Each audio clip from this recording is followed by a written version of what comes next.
ఎందుకంత ఇంపార్టెన్స్? ఒకరోజు రాబోతుంది, ఇశ్రాయేలు ప్రజలు దేవుని వైపు తిరిగే రోజు రాబోతుంది, మారు మనసు పొందే రోజు రాబోతుంది, పశ్చాత్తాపడబోయే రోజు రాబోతుంది, వారి పాపాలు క్షమించబడిపోయే రోజు రాబోతుంది. ఇర్మీయా గ్రంథంలో చెప్పబడిన ప్రతి ఒక్కటి జరిగే రోజు రాబోతుంది. ఇప్పుడు ఇశ్రాయేలు ప్రజలకి ల్యాండ్ కావాలి, లార్డ్ అక్కర్లేదు. అంటే అర్థం ఏంటి? మా దేశం మేము వెళ్ళాలి, ఎట్లయినా ఏం చేయాలండి?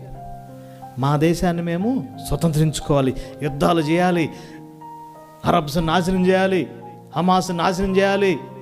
వాళ్ళ సొంత ప్రయత్నంతో ఎంతో డిస్ట్రక్షన్ జరుగుతుంది. వాళ్ళకి ల్యాండ్ కావాలి, కానీ ఎవరు అక్కర్లేదండి, లార్డ్ అక్కర్లేదు.